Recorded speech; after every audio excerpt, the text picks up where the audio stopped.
오늘 박상규의 대선 스타일은 대선의 정점으로 급격히 다시 떠오르고 있는 과거사 논란에 대해 집중 분석하는 시간 갖겠습니다. 정치부 이일주 차장 나왔습니다.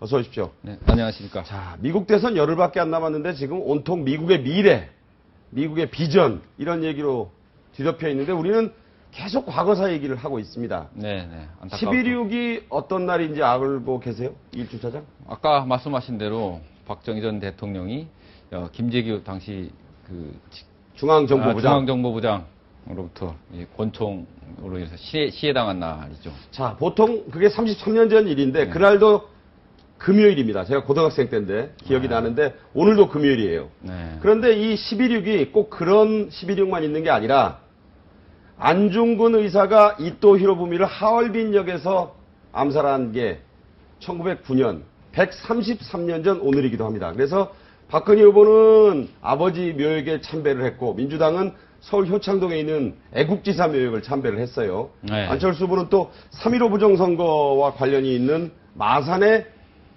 이 애국지사 묘역을 또 갔습니다. 자, 박근혜 후보가 과거사 문제를 가지고 사과한 게 이번이 몇 번째입니까?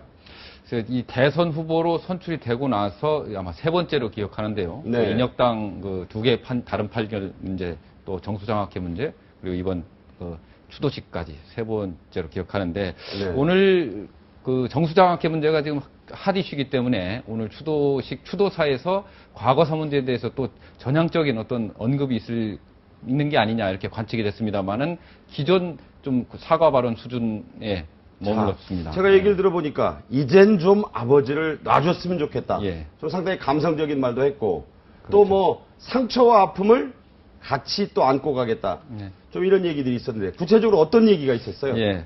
당시 아버지 박정희 전 대통령 시절에는 생존의 문제부터 해결하고 나라를 가난에서 벗어나는 것을 최고의 가치와 철학으로 생각했었다. 그렇기 때문에 그 과정에서 안타깝게도 마음의 상처와 피해를 입은 분들께는 진정으로 사과를 드린다 이렇게 말을 했거든요. 이건 뭐 기존 사과 발언 수준과 거의 뭐 비슷한 수준입니다.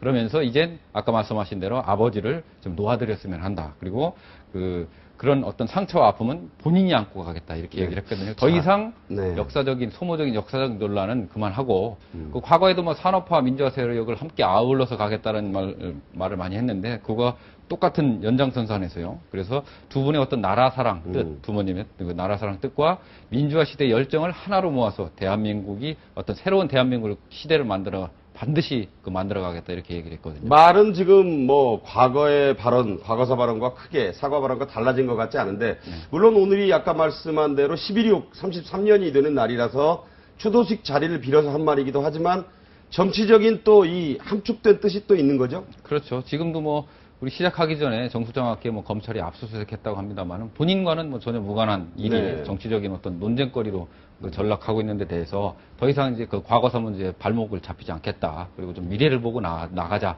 뭐 이런 또 의미가 있는 것이죠. 자, 후보가 아까 말씀드렸지만 뭐 문재인 후보 또 안철수 후보가 각각 다른 묘역을 또 참배했습니다. 서울 효창동에 있는 애국지사 묘역을 간 걸 민주통합당은 오늘이 11.6이 꼭 박정희 전 대통령 시해 사건으로만 기억할 일이 아니고 안중근 의사가 이토 히로부미를 격살한 지 133년 전 그날이기 때문에 103년이죠. 103년인가요? 네, 죄송합니다. 계산이 좀 11.6이 이제 33년. 네네. 그래서 103년 전인데 어쨌든 그런 의미이기는 하지만 묘하게 이 과거사 박근혜 후보의 행보와 대립각을 세우는 듯한 모습도 있는 거죠? 예, 그렇습니다. 문재인 후보는 민주묘역 참배에서 11.6 사태와 관련해서는 특별한 언급은 하지 않았습니다. 네. 말씀하셨듯이 오늘이 묘하게 그런 안중근 의사 의거 103주년이기 때문에 그 자리에서 임시정부의 법통을 승계하면서 또 과거 친일 청산이 제대로 되지 않았다 이런 얘기를 하면서 간접적으로 조금 민주화 시대 민주주의 세력을 좀 억압했던 박정희 전 대통령 시대의 어떤 것과 좀 대립하는 그런 모습을 보였고요. 안철수 후보는 3.15 민주묘역이 4.19를 촉발했던 3.15 부정선거 이거 김주열 군의 시신이 떠오르고 한 그런 4.19가 또 그 5.16에 의해서 바로 짓밟혔기 때문에 뭐 그 묘역을 참배했다는 것만으로도 좀 대립하고 상징성이 있는 예. 그런 행보라고 봐야겠죠. 안 후보도 역시 뭐 아직 그 11.6에 대해서는 직접적인 언급은 없었고요. 오늘 그 진주 경상대에서 강연을 하는데 이 자리에서 이 11.6과 관련해서 좀 언급을 하겠다 이렇게 얘기를 해서 과연 어떤 말을 할지 좀 궁금합니다. 그리고 그 대신에 양 후보 진영에서는 오늘 그 이 11.6과 관련해서 그 역사에서 다시는 되풀이 돼서는 안 되는 뭐 안타까운 일이다. 네. 그래서 박근혜 후보의 심심한 위로의 말을 전한다. 뭐 이런 좀 논평들은 있었습니다. 자, 54일 남은 대선판이 지금 큰 틀의 두 덩어리의 대립과 구도가 형성되고 있다. 하나는 어제 있었던 선진통일당과 새누리당의 합당으로 인한 보수대연합의 그림이고, 한쪽은 또 야권 단일화가, 후보 단일화가 거세지는 느낌인데, 자, 우선 새누리당과 선진통일당의 이 합당에 따른 시너지, 충청권의 결집, 이건 얼마나 되리라고 보십니까?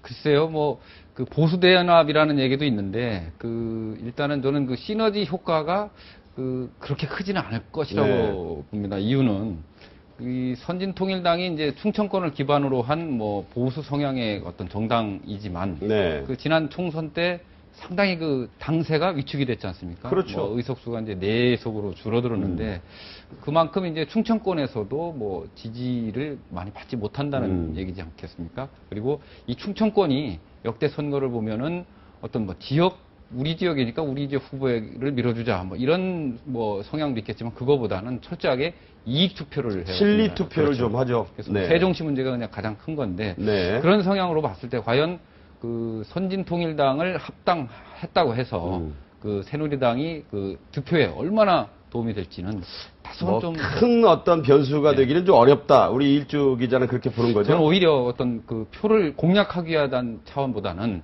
충청권 표심이 최근에 좀 안철수 후보 쪽으로 좀 이렇게 이탈하려는 기울는 듯하니까. 그런 네. 거를 미연에 좀 방지하기 위한 어떤 방어형 그 전술이 아니었을까 뭐 이렇게 좀 야권 생각이 후보 듭니다. 단일화 얘기를 좀 하죠. 야권 후보 단일화는 지금 제야 원로 지지 세력들이 좀 빨리 해라.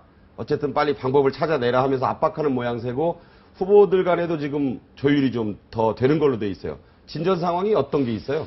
그 일단 뭐 결론부터 말씀드리면 표면적인 야권 후보 단일화 진전은 없습니다. 근데 다만 물밑에서는 이 단일화 논의가 조금은 뭐 이루어지고 있는 게 아닌가 하는 그 관측들이 나오고 있습니다. 네. 그 민주당에서도 뭐 여러 가지 그 얘기가 오가고 있다는 얘기가 나오고요. 또 안철수 후보 쪽에서는 그 단일화 얘기만 나오면 그동안에 명확하게 선을 그었거든요. 근데 그렇죠. 뭐 오늘 아침인가요? 뭐 송호창 그 공동선대위원장이 뭐 정치개혁을 이야기하는 것이 단일화를 위한 뭐 가장 올바른 방법이다. 뭐 이런 얘기를 뭐 했더라고요. 이런 거 보면 벌써 이 어떤 변화의 분위기가 좀 감지되는 듯한 양상이죠. 단일화를 위한 창구, 문재인 안철수를 이어줄 만한 어떤 가교가 필요한 게 아니냐.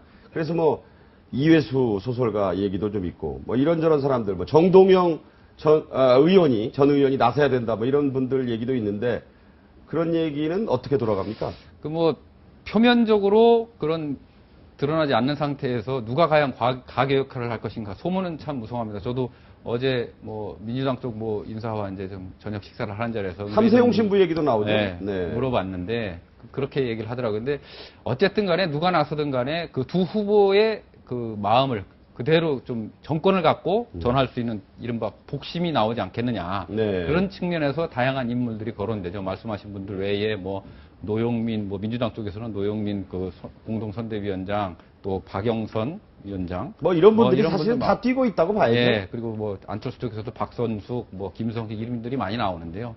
근데 어쨌든 뭐 한 가지 이 강한 카드를 내느냐, 뭐 좀 유연한 카드를 내느냐, 뭐 이런 부분들에 따라서 두 후보 측 사이에서 협상이 결렬되면은 뭐 결국엔 또 제야 원로 원탁 이쪽에서 또 나서지 않겠느냐, 뭐 이런 얘기까지도 뭐 다양하게 나오더라고요. 근데 아직은 조금은 좀 시기상조가 아닌가 하는 생각이 듭니다. 네.